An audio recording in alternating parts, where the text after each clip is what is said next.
It's a sad truth of this life that eventually it must come to an end. Every culture and religion has its own idea of what happens at this point, but they almost all agree that some people just can't move on. Something tragic in their life happened, and it's keeping them here. Whether that be a traumatizing event that they experienced as a child, or even their own death, they just can't leave this realm. What happens, though, whenever this happens en masse in one area? When one city has so many of these people that almost every street has its own story. This is the case of Peru, Indiana, and these are 3 stories.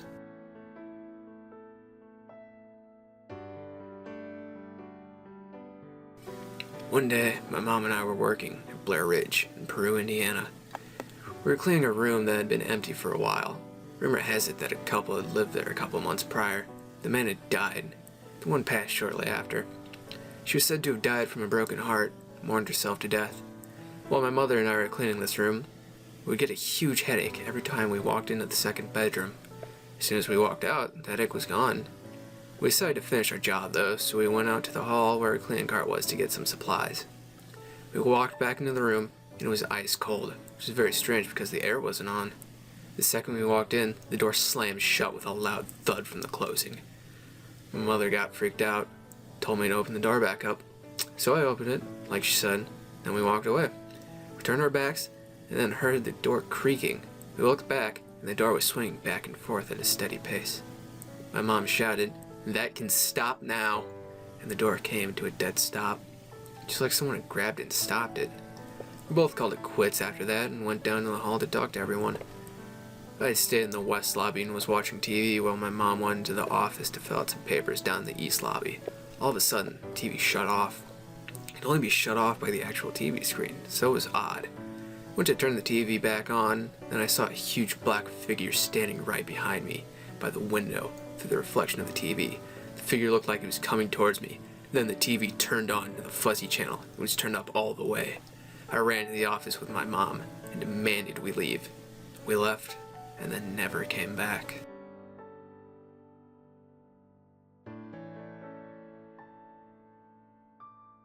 About 8 years ago, I was at an old boyfriend's house on the corner of West 5th and Holman Street in Peru.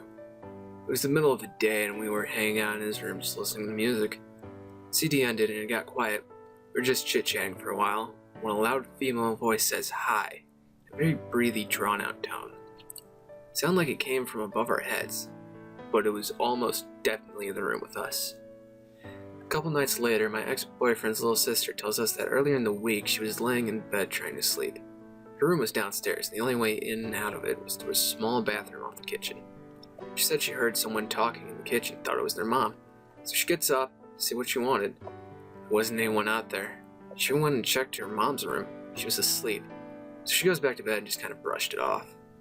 Then a couple of minutes later, she hears a loud conversation in the kitchen, at least 4 different voices. She said the creepiest thing was all the voices sounded like they were really old people, just talking to each other. It went on for at least a half hour. She was so scared she couldn't even move. She just lay there for hours because the only way out of her room was through the kitchen. For a while, it seemed like nothing much happened. We heard noises every now and then that we couldn't really explain, but nothing that piqued our interest too much. Till one evening, my ex and I were making dinner. I was standing at the stove doing something, and I'd been at the sink. We turned around at the same time to continue whatever we were doing, and the tissue box that always sat at the back of the kitchen table was suspended in the air. It fell into the table after maybe 2 seconds, but we were both pretty freaked out. It was so weird. The last thing that I ever remembered happening to me in that house was almost too much to handle. I stayed the night there a lot, so this was just another night. My ex, our dog, and myself had just gotten into bed. All the lights were out and it was quiet. The bed was in a corner of the room and I was laying on the outside with the dog beside me. Out of nowhere, the entire bed starts violently shaking. I jumped on my ex against the wall. Even the dog was yelping and trying to get in the corner as far as she could. It all of a sudden stopped. After probably 20 seconds. We didn't move for a while. The dog was whining and whimpering for a while after that. She didn't leave that corner the rest of the night.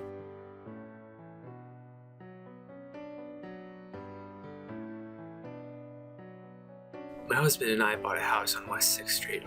After we moved in, we were told about the place and the surrounding houses. First, the history on our house. It was built in the late 1800s. The first family who lived there were killed by their grandma. She had a stroke and first killed the 6 kids. Then she went down and killed the rest of the family, then herself. No married couple has made it out of that house together since. My husband and myself almost got a divorce before we moved. That was because of a homewrecker that lived down into the alley named Crystal. The family who owned it before us, the father died in the bedroom at the front of the house, upstairs. The day we moved in, we found a door upstairs that goes behind the wall. It was padlocked, so we called a friend for bolt cutters. We had to go pick them up, but we could not find our keys anywhere. So we called our friend, he brought them over and was helping me find the keys. My hubby called when he snapped the lock off.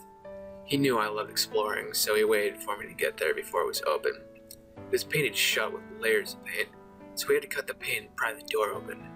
When we opened it, our keys were on the floor. How they got there, I have no clue. We slept in the upstairs room every night. I would hear someone standing in the hallway.